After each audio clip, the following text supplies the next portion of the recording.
So guys welcome to my mini blog. आज चाहिँ हामी मामा र भान्जा मकै भाँच्न आउँदैछौँ। हो कि भान्जा? हो कि होइन? हो भन्दै हो त? हो।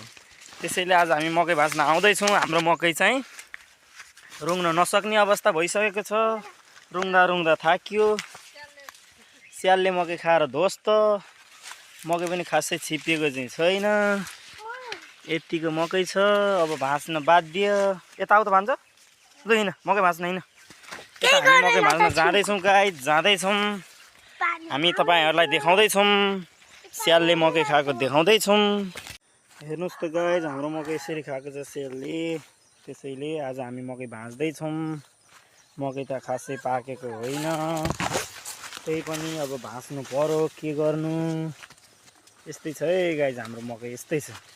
हेर्नुहोस् एकदम हरियै छ, खासै भएको पनि छैन।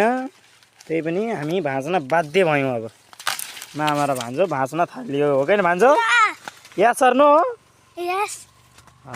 ल ठिक छ। Okay by by guys. अब हामी फेरि मकै भाँचिसकेर हजुरको माझ आइपुग्छौँ। Okay by by.